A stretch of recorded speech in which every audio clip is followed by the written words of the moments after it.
Am I the a-hole for not adopting my niece and sending her to foster care? I'm 34 male. My sister, 27, has a very long history of choosing toxic partners while ignoring her daughter who is 8 years old. The last man she has chosen as a romantic partner is a thug who would do meth in front of the little girl. When I discovered this, I sent CPS on their house. Sending them to jail for child mistreatment and neglect was a quick process because there was evidence of it everywhere in that house. However, there was no one else to take care of the child. I took temporary custody but cannot take care of a child for the rest of my life. I just can't. I don't have enough money, time, or energy for that. I never wanted kids, and I was okay with living a good enough life where I can keep myself afloat, and adding a kid to my lifestyle would break me financially. My niece was heartbroken, but I hope she can understand when becomes older. Because of that, she was put in the system in a house with other foster kids. My family's bashing me over this. My mom said that I destroyed a family and then didn't even care to adopt a child.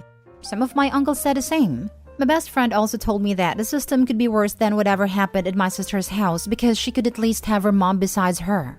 I visit my niece quite frequently.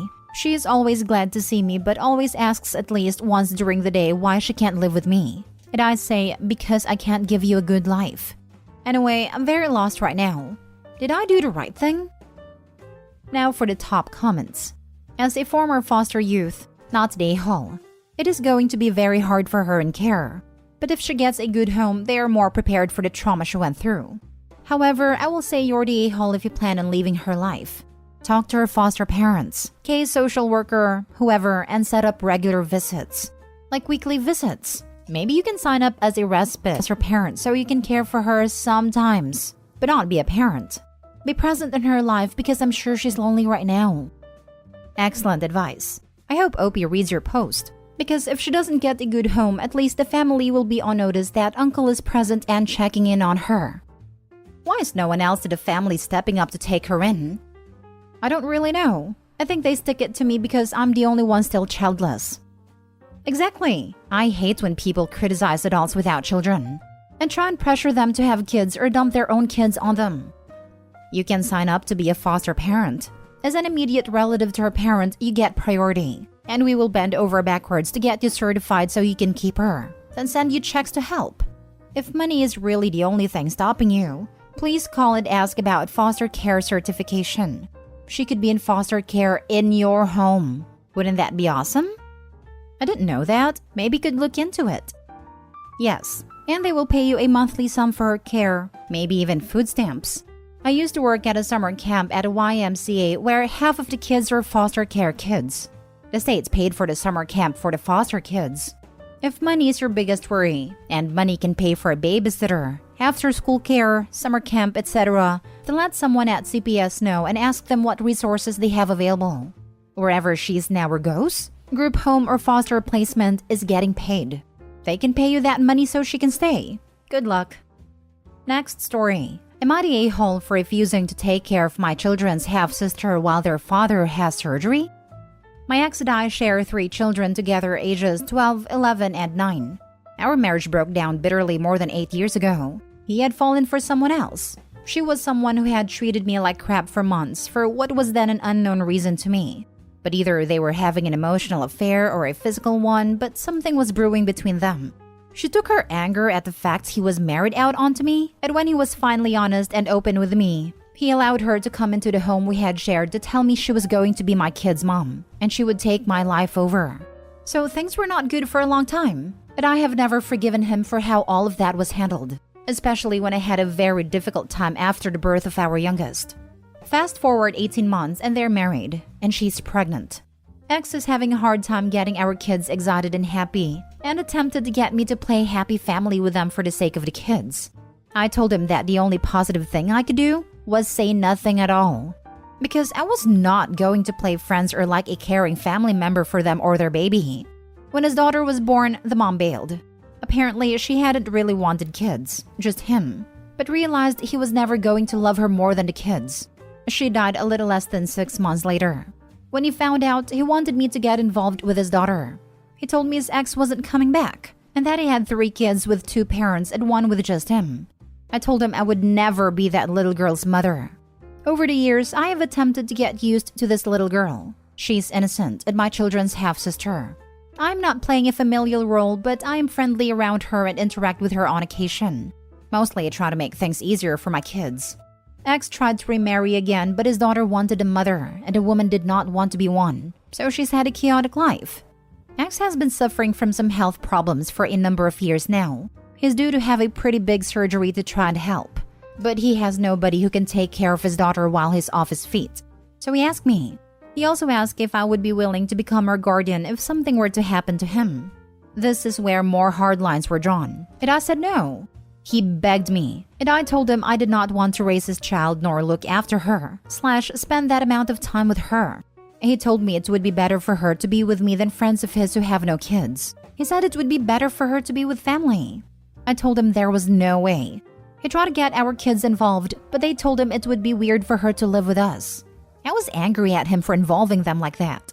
We argued for more than a week. He called me an a-hole for taking this out on his child. Then I found out she knew. She looked so sad when I saw her last. And knowing what she's been through, I have to ask, am I the a-hole?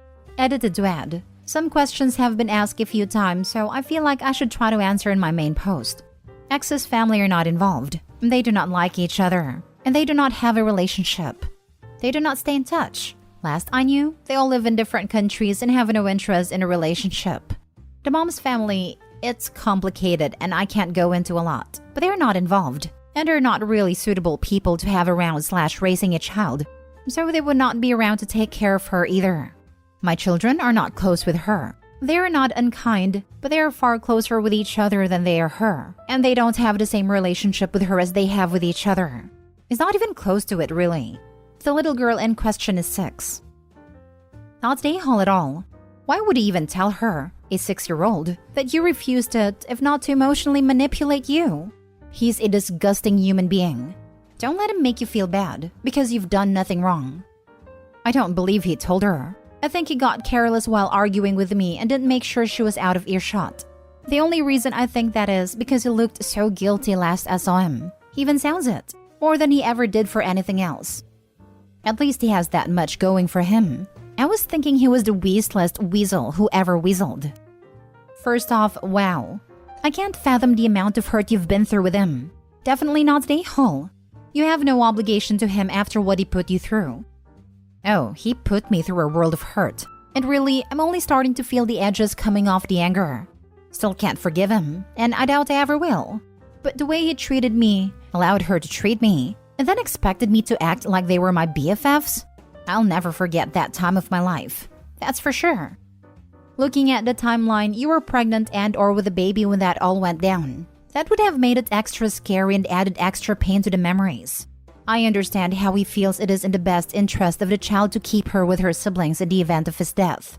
The problem is that it's too much to ask of you. Has he ever really even apologized for his cruelty to you? Not the a-hole. That man is a horrendous manipulative piece of work.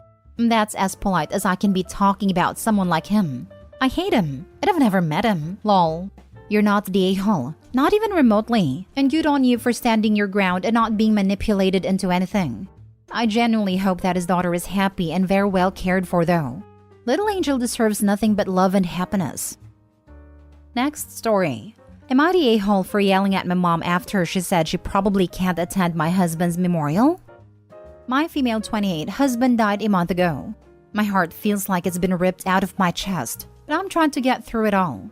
The funeral was small, in his home state. We have the memorial on Saturday, which friends and extended family are attending. My mom is very close to her siblings. I want to add that I also have a good relationship with my cousins, aunts, and uncles. And my reaction isn't based off some build-up anger or something. My 5-year-old cousin fell yesterday and hit his head. He had a pretty bad bruise and vomited. They went to the ER. He got checked out with a CT scan, and thankfully everything is fine internally. My aunt let the family know what was going on, and my mom was going crazy with worry. She let me know and told me to talk to my aunt, so I called her and she was crying, saying how scared they all got. Then mom said she wasn't sure if she could attend my husband's memorial depending on how my cousin is doing. I was pretty shocked. She said that my aunt and uncle are going through a lot of emotional turmoil and she's worried about them. Now, I will completely understand if my aunt's family can't make it, but I want my mother to be with me through my emotional turmoil. I admit I sort of lost it. I cried/yelled at her on the phone that I'm sorry what happened to my cousin, but they are fine.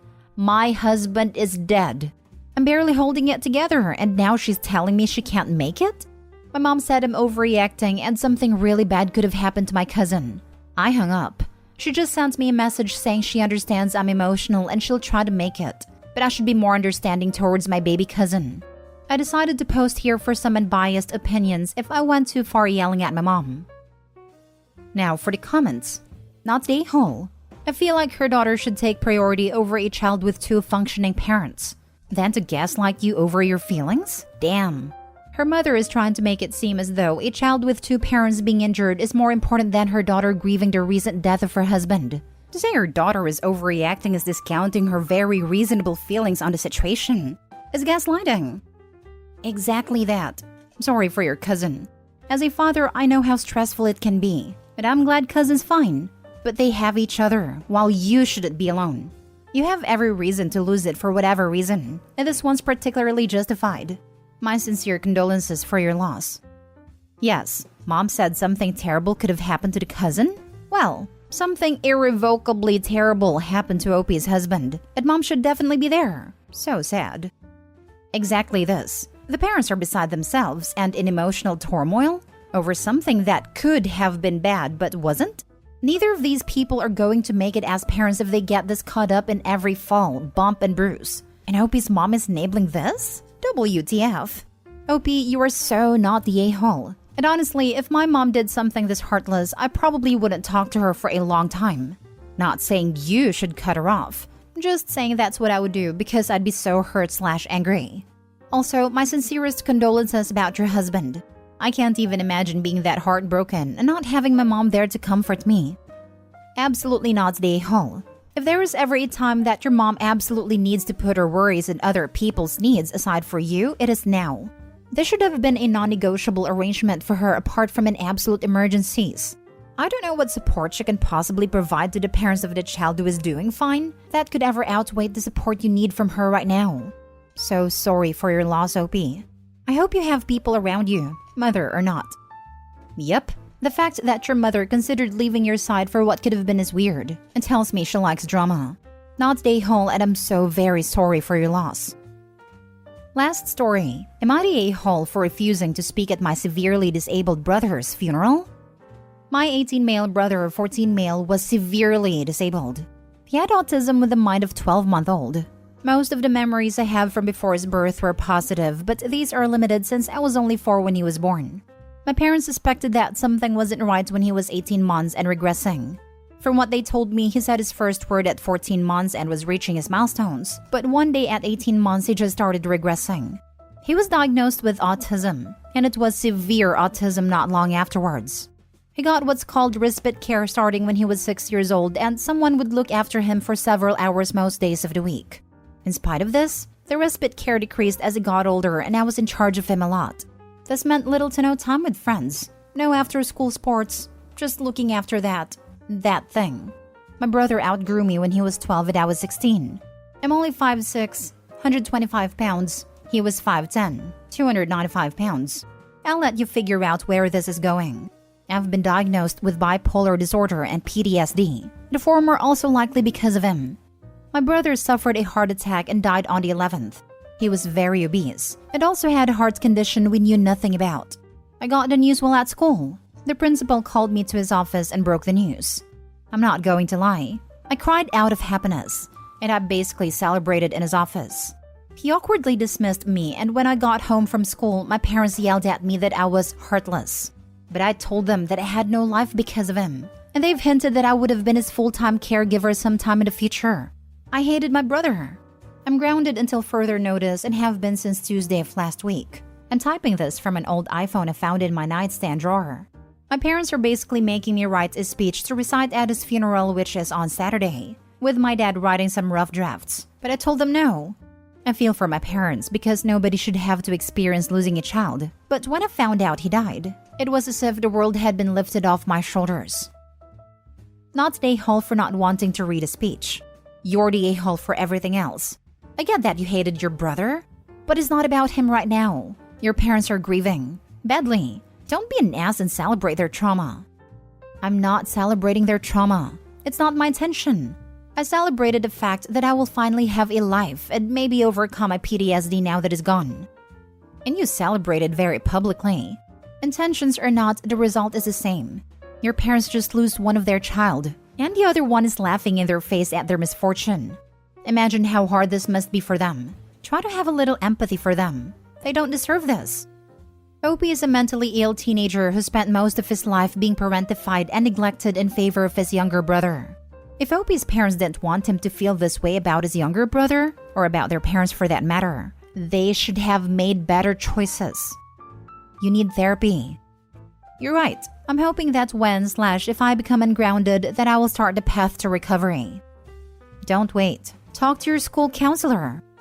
My school schedule is full 8 to 3, and my mom picks me up from school promptly after since I got my car keys taken away. And sessions during lunch isn't optional because she doesn't allow food in her office. I've got an 8:30 bedtime because I'm grounded. So sorry for not responding anymore.